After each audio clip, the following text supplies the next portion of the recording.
Au sommaire de cette édition, l'avion du pape François a atterri à Maputo, la capitale du Mozambique, où il a été accueilli par le président Felipe Nyusi.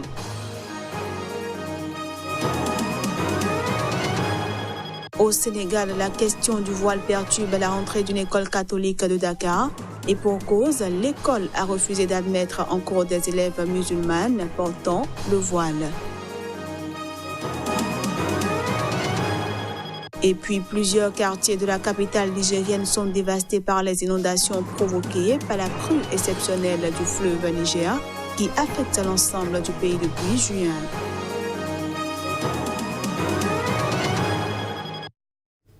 Voilà pour les titres. Bienvenue à toutes et à tous. Le pape François est arrivé ce mercredi soir au Mozambique, première étape de son 31e voyage apostolique qui le conduira aussi à Madagascar et sur l'île Maurice. La visite du pape François dans ce pays d'Afrique australe s'inscrit dans un processus de paix dont la communauté de San Egidio a été l'un des principaux moteurs.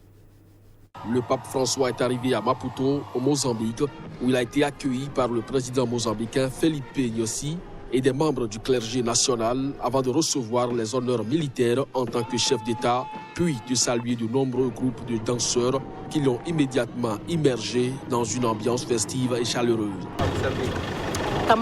Je suis tellement émue d'avoir vu le pape François que je ne peux pas le décrire.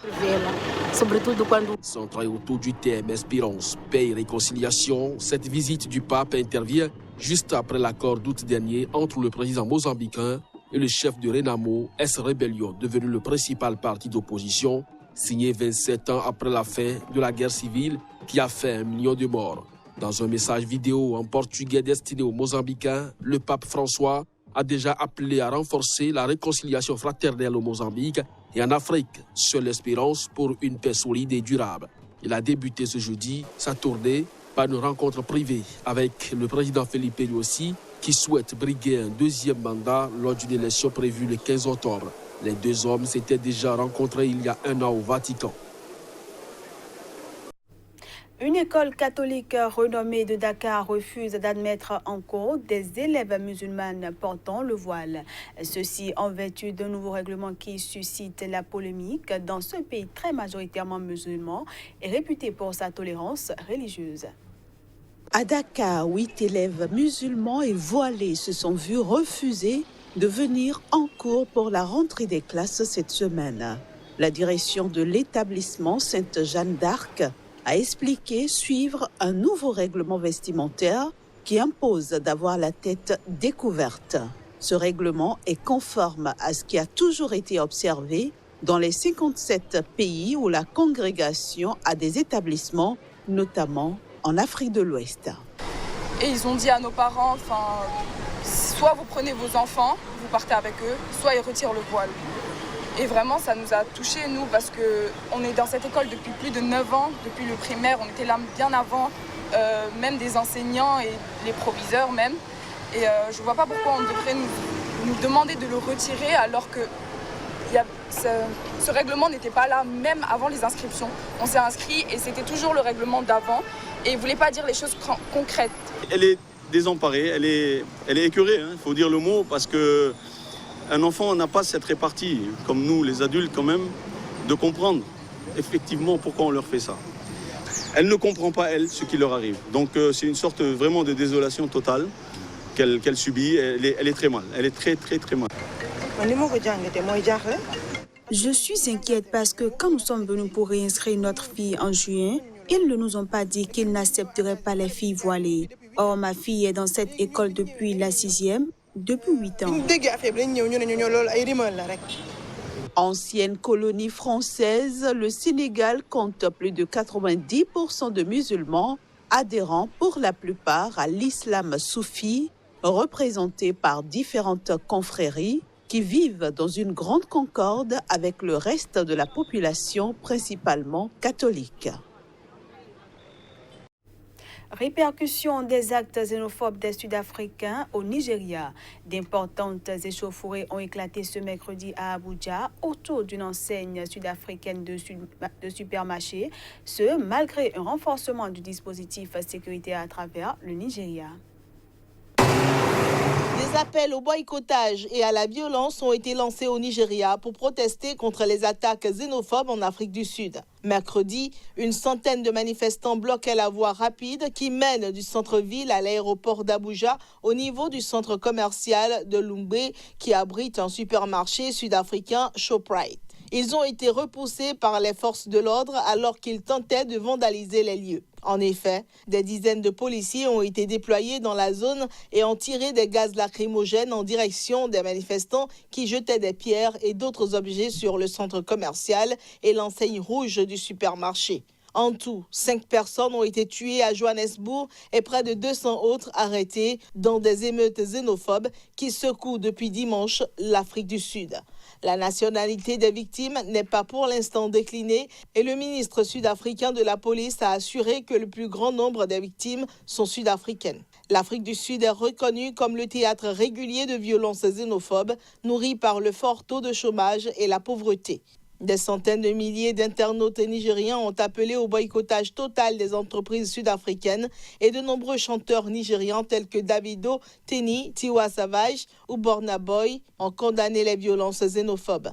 Mardi, le président nigérien Muhammadu Buhari s'est dit très inquiet et a annoncé l'arrivée d'un envoyé spécial à Pretoria. En 2015, 7 personnes avaient été tuées au cours de pillages visant des commerces tenus par des étrangers à Johannesburg et à Durban. En 2008, des émeutes xénophobes avaient fait 62 morts dans le pays. En banlieue de Lagos, des enfants apprennent à jouer aux échecs dans le cadre d'un projet censé apporter de l'espoir dans un bidonville de la mégapole nigériane. Joueur chevronné, Tunde Onakoya a lancé le club pour offrir aux jeunes élèves qui, pour beaucoup, ne sont pas scolarisés et travaillent pour aider leur famille un espace où ils peuvent s'exercer au jeu, souvent considéré comme hors de portée pour les populations pauvres du pays le plus peuplé d'Afrique. Première leçon d'échec pour ce groupe d'enfants. Chaque semaine, ils sont une centaine à se retrouver dans cette association d'un quartier pauvre de Lagos au Nigeria pour s'initier à ce sport exigeant. On apprend les bases aux débutants. Le nom des pièces d'échecs, leur valeur, combien de cases il y a sur un plateau d'échecs, quels sont leurs mouvements et comment attaquer l'adversaire. C'est sous cette tente de fortune, installée dans la cour d'un restaurant, que Tunde Onakoya, l'ancien gamin du quartier, devenu joueur d'échecs professionnel, distribue ses conseils d'entraîneur. Il y a 1 an, il a eu l'idée de se servir de son expérience de joueur pour monter cette association. Dans ce bidonville, la plupart des enfants ne sont pas scolarisés. Les leçons d'échecs les éloignent de la rue et leur offrent une manière de s'éduquer autrement. Ils apprennent beaucoup de choses en apprenant à jouer aux échecs. Avoir l'esprit critique, de bonnes bases en communication, de la créativité. Ils apprennent à penser à la stratégie, à savoir résoudre les problèmes. Tout ce qu'ils apprennent ici, ça leur sera utile toute leur vie. Et au bout de quelques leçons, les progrès sont déjà là. Ça m'apprend à réfléchir vite, à comprendre rapidement les choses. Pour les plus assidus, les échecs peuvent devenir une porte de sortie, leur permettre de reprendre le chemin de l'école et peut-être à terme quitter le quartier. Jemiou est l'un des meilleurs joueurs du club. Il vit dans ce bidonville avec sa mère handicapée. Grâce aux sponsors de l'association et à l'argent remporté dans les tournois, il est aujourd'hui scolarisé. Les échecs vont m'aider à devenir ingénieur. Grâce aux échecs, je vais à l'école et je peux m'acheter des livres pour lire. Quand je serai grand, je veux devenir ingénieur. En attendant, l'entraînement continue, avec l'espoir d'obtenir une bourse et de sortir de la misère. Et pourquoi pas devenir un jour le premier champion du monde d'échecs africain. Je le disais en titre, les niveaux d'eau exceptionnellement élevés du fleuve Niger provoquent de graves inondations à Niamey, la capitale nigérienne. Beaucoup d'habitants ont dû fuir leur maison sans avoir nulle part où aller.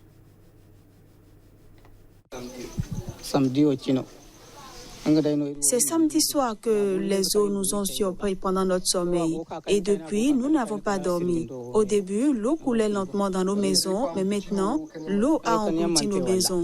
Nous avons évacué les enfants et tous nos biens en ville. Et maintenant, nous prions qu'Allah vienne à notre aide. Nous faisons confiance à Allah, mais nous attendons aussi l'aide des autorités. Depuis le 29 août, les autorités ont exhorté les gens qui vivent le long du fleuve à se préparer aux inondations, mais beaucoup d'entre nous ne savent pas où aller. Dans ces circonstances, le gouvernement pouvait nous fournir des tentes dans des sites appropriés jusqu'à ce que l'eau ait définitivement baissé. Les eaux progressent doucement. Avant, dans de telles circonstances, nous nous réfugions dans des écoles, mais cette année, les autorités nous empêchent d'utiliser ces écoles. Nous avons fait nos valises et l'eau ne cesse d'avancer. Certains habitants fuient leur maison la nuit sans savoir où aller parce qu'on leur a refusé l'accès aux écoles. L'eau a commencé à nous inonder à l'aube. Toute la nuit, nous avons essayé en vain de la ralentir. Maintenant, les cours de nos maisons sont pleines d'eau. On retrouve à présent Emmanuel Crépy pour la revue de presse Afrique.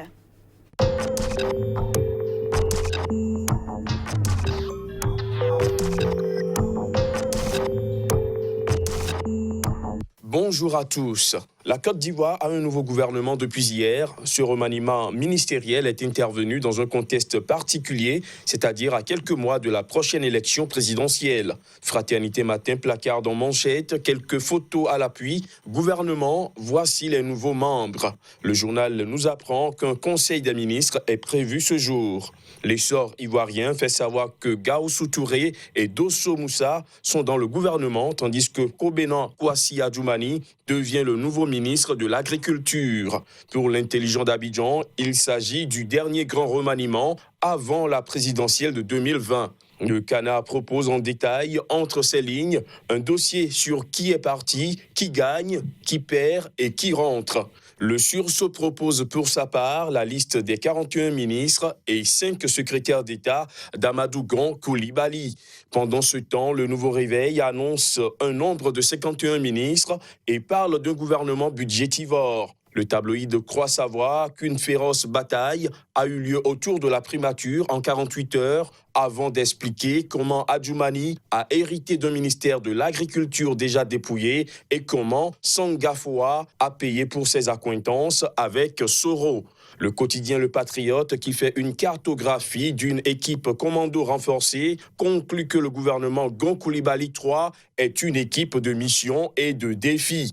À peine annoncé, le jour plus tire déjà les grandes leçons de remaniement et propose à travers ses colonnes tout sur la représentativité des femmes au sein de la nouvelle équipe et la liste complète. Au Burkina Faso, nombreux sont les journaux qui ont focalisé leurs plumes sur la crise au sein de l'administration publique pour parler d'une sortie du syndicat des gestionnaires des ressources humaines, JRH.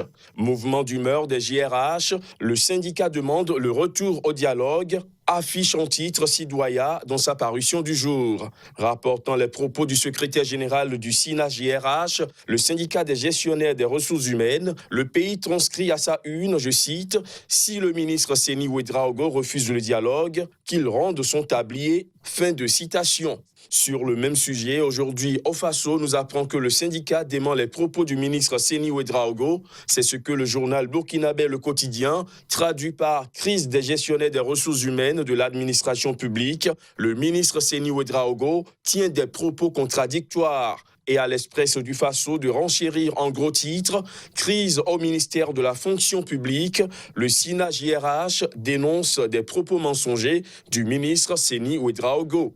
Fin de cette revue de presse, demain est un nouveau jour.